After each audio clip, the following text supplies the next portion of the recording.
Oke teman-teman, kembali lagi bersama Kusotoni-chan. Jadi di video kali ini kita bakal melanjutkan part 2 dari anime Made in Abyss. Nah sebelum itu, pastikan kalian sudah like video ini dan subscribe channel ini. Oke langsung saja kita gaskan ke videonya. Dan inilah dia Kusotoni-chan.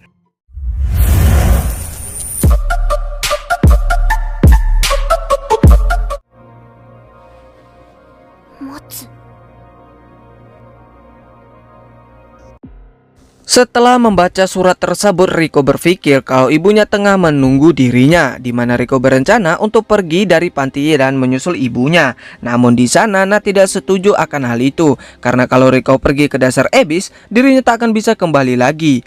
Keesokan harinya Nat dan Rek pergi menjelajah untuk mencari artefak, di mana di sana Rek melihat kerangka manusia yang membuat dirinya terkejut, karena untuk pertama kalinya Rek menjelajah dan bertemu dengan yang begituan.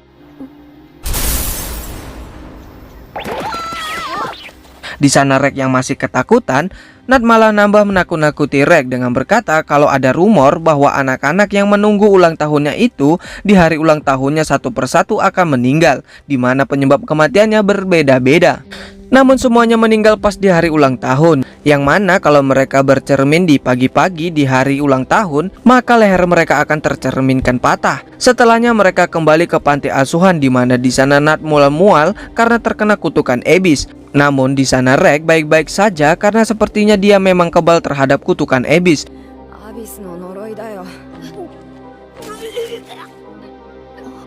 Kemudian di sana secara tiba-tiba Rek terbayang gambar artefak kuno yang menyerupai dirinya, di mana di sana Rek bertanya dalam hati, kenapa dirinya datang ke sana? Apakah dirinya datang dari dasar dunia bawah?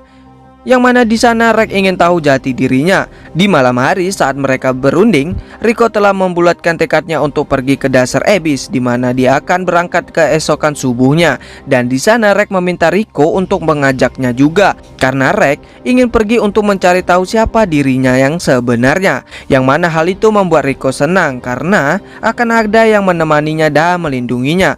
Kemudian Shigi menunjukkan peta kasar dari Abyss, di mana dirinya menyelinap masuk dan mengambil peta tersebut, yang mana 1350 meter itu kedalaman lapisan pertama, yaitu tepi Abyss. Makhluk dan lingkungan di sana tidak banyak berubah, namun ada binatang dari lapisan kedua yang kadang naik mencari makanan.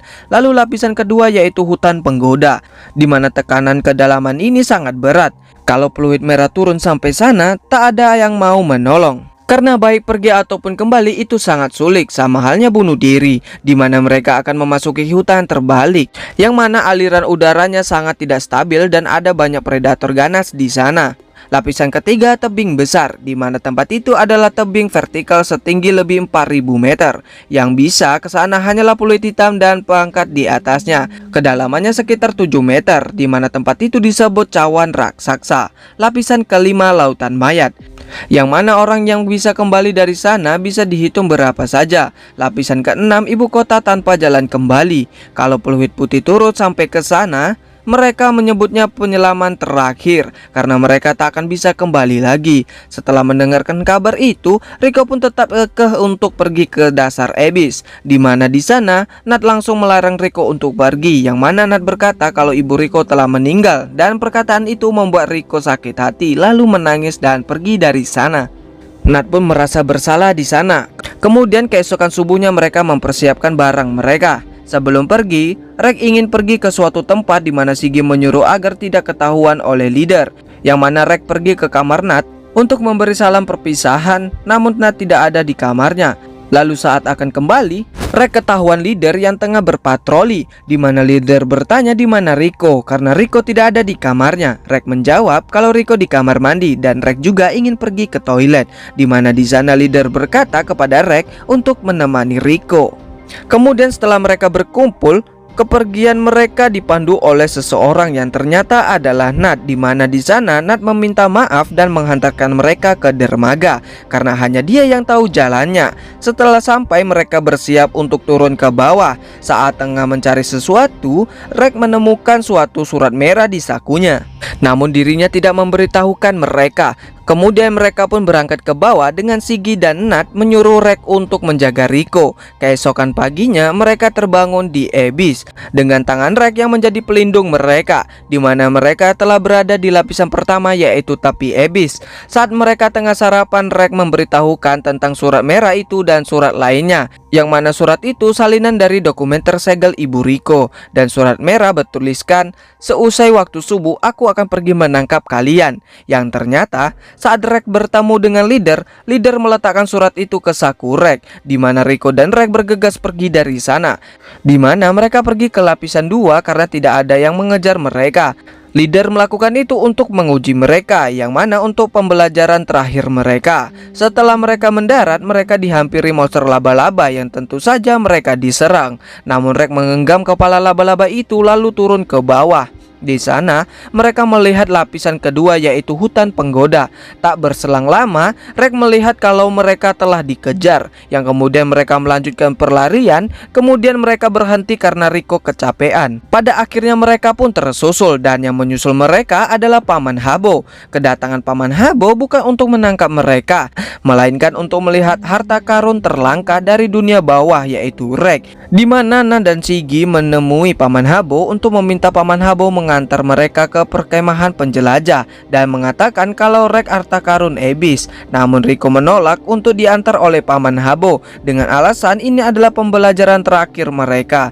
Kemudian Paman Habo memberikan salep penawar untuk lapisan kedua, yang mana biasa dipakai peluit biru dan pangkat di atasnya. Kemudian Paman Habo memperingati mereka kalau penjaga perkemahan penjelajahan di sana agak aneh, di mana penjaga di sana penguasa tak bergeming yaitu Ozan sang tak tergoyahkan, yang mana dia yang menemukan dokumen tersegel itu, di mana Ozan ini merupakan peluit putih yang masih hidup. Di sana Riko senang karena akan bertemu dengan peluit putih. Namun Paman Habo menyuruh mereka berhati-hati terhadap Ozan, yang mana Riko akan mengalami hal sedih. Kemudian Paman Habo pergi dengan pelukan perpisahan. Lalu mereka melanjutkan perjalanan hinggalah sampailah mereka di lapisan kedua. Yang saat terus berjalan mereka mendengar jeritan orang meminta tolong. Saat dilihat ternyata seekor burung yang tengah memakan penjelajah, di mana burung itulah yang menirukan suara manusia meminta tolong, yang mana itu adalah jebakan. Suara itu adalah jebakan yang dibuat oleh burung tersebut. Kemudian mereka diserang dan Riko tertangkap. Rek mencoba menangkap si burung, namun sayangnya burung lain menghadangnya. Lalu Rek juga mendapatkan serangan dari burung lain, di mana di sana Riko akan dimakan oleh anak-anak burung itu. Karena terpojok, Rek mengingat sesuatu yang kemudian Rek secara sadar menembakkan laser panasnya.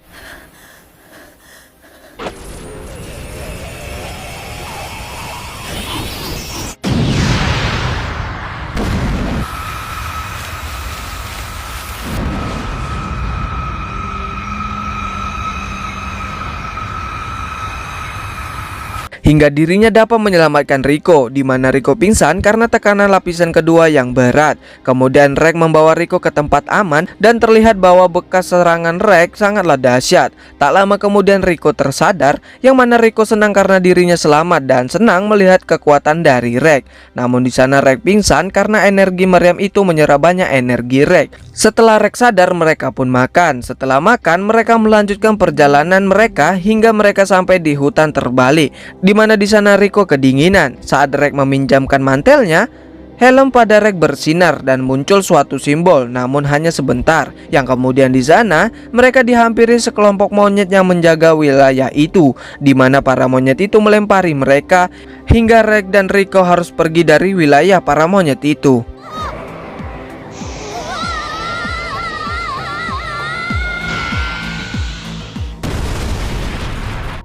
Kemudian sampailah mereka ke depan penginapan penjelajah, di mana terdapat seorang bocah melaporkan kedatangan Rek dan Riko pada Ozan.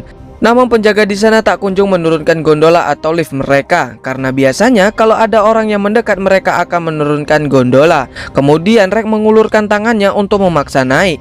Namun Rek merasakan ada yang aneh, di mana seseorang memegang tangannya. Di sana orang yang memegang tangan Rek berkata, "Ternyata masih hidup ya bocah itu."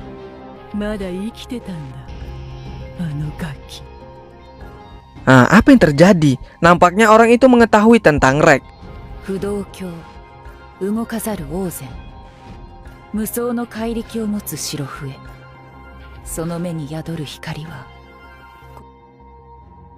Oke teman-teman, untuk part 2 dari anime Made in Abyss sampai di sini terlebih dahulu. Terima kasih buat teman-teman semuanya yang sudah menonton dari awal sampai akhir video. Saya ucapkan beribu-ribu terima kasih. Oke, sekian dari saya Shot, Tenichan pamit undur diri and